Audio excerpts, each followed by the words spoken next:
అనగనగా ఛానల్‌కి అందరికీ స్వాగతం. పిల్లలు, ఇప్పుడు మనం చందమామ కథల నుంచి 'చెరపకుర చెడేవు' అనే ఒక కథను వినేద్దాం. ఒక ఊళ్ళో సోమయ్య, కామయ్య అని ఇద్దరు రైతులుంటారనమాట. వాళ్ళు పరిస్థితులను బట్టి స్నేహితుల్లాగా మసలుతూ ఉంటారు. వారి ఇళ్ళు, పొలాలు కూడా పక్కపక్కనే ఉంటాయన్నమాట. పనికి ఇద్దరు కలిసి వెళ్లి, మళ్ళీ ఇళ్ళకు ఇద్దరు కలిసొస్తారు. ఇలా జంటగా జీవించడమే వారిని స్నేహితుల్లాగా కనిపించేటట్లు చేస్తుంది. నిజానికి వాళ్ళ మనస్తత్వాలలో ఐకమత్యం ఉండదన్నమాట. ఇద్దరు జిత్తులు, ఎత్తులు ఎరిగిన వారే. ఒకరికొకరు తమ స్వార్థానికి గాను మోసగించుకునేవారు. ఇద్దరూ ఒకే పంట వేసి, ఒకరిని మించి ఒకరు పండించడానికి పోటీ పడేవాళ్ళు.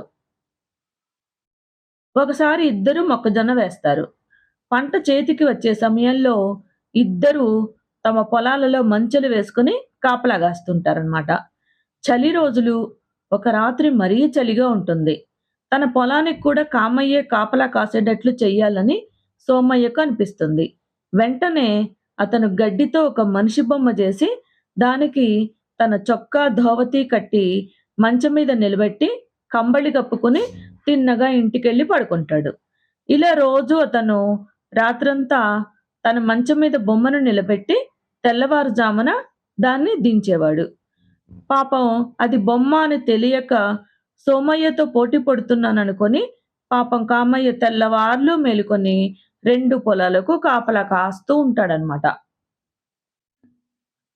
కొద్ది రోజులు గడిచాక కామయ్య భార్య సోమయ్య రాత్రిళ్ళు ఇంట్లో పడుకుంటున్న సంగతి గమనించి, సోమయ్య చక్కగా ఇంట్లో పడుకుంటున్నాడు.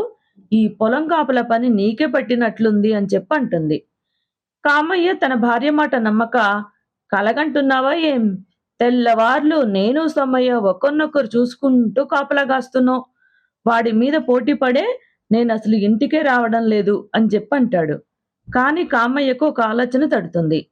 సోమయ్య ఎలాగూ తెల్లవార్లు నిలబడి కాపలా గాస్తూనే ఉన్నాడు గనుక, తాను సోమయ్యకు తెలియకుండా ఇంటికి వెళ్లి పడుకుంటేనేం? ఇలా అనుకుని కామయ్య పిల్లిలాగా మంచదిగి ఒక రాత్రి ఇంటికొస్తాడు. అయితే అతనికి సోమయ్య ఇంట్లో నుంచి మగ గొంతు నవ్వడం వినిపిస్తుంది. అది సోమయ్య గొంతే. అతగాడు ప్రతిరోజు ఇంట్లోనే ఉంటున్నాడని నేను చెబితే నువ్వు నమ్మలేదు. ఇప్పుడైనా తెలిసిందా అని ఇంక కామయ్య భార్య అంటుంది. నీ మొహం, సోమయ్య మంచం మీద నిలిచి ఉండడం నేను వచ్చేటప్పుడు కళ్ళారా చూశాను. ఉండు, వాణ్ణి పిలుచుకొస్తాను అని చెప్పి కామయ్య పొలానికి పరిగెత్తుకెళ్ళి, ఒరేయ్ సోమయ్య, ఒకసారి ఇక్కడికి రా అని చెప్పి పిలుస్తాడనమాట. మంచం మీద గడ్డి బొమ్మ కదలదు. కామయ్య మంచం ఎక్కి గడ్డి బొమ్మను చూసినాక తనను సోమయ్య ఇన్నాళ్ళు ఎలా మోసగించింది తెలిసిపోతుంది. కామయ్యకు ఇంక ఏడుపొస్తుందనమాట.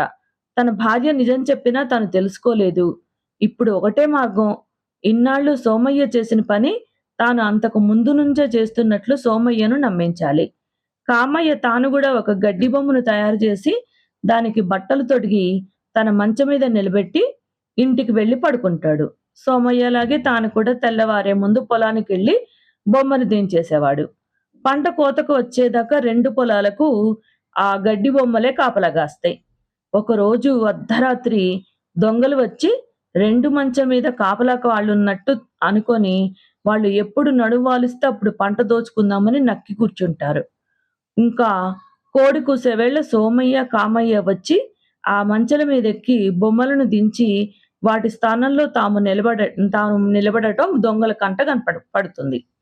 ఇంకా అసలు సంగతి తెలిసింది గనక మర్నాడు రాత్రి దొంగలు వచ్చి 2 పొలాల పంట చక్కగా గోసుకొని పోతూ పోతూ కామయ్య మంచం మీద బొమ్మను తీసుకొచ్చి సోమయ్య మంచం మీద బొమ్మకెదురుగుండా బెట్టి 2 బొమ్మల తలల్లోనూ కర్రబెండ్లు దూర్చి వాటికి నిప్పంటించి వెళ్ళిపోతారు. మరి కొంతసేపటికి కామయ్య వస్తూనే తన బొమ్మ సోమయ్య మంచం మీద ఉండడం, 2 బొమ్మలు చుట్టలు కాల్చుకుంటూ మాట్లాడుతున్నట్టు ఉండడం చూసి ఇంక దడుచుకుని ఇంటికేసి పరిగెడతాడనమాట.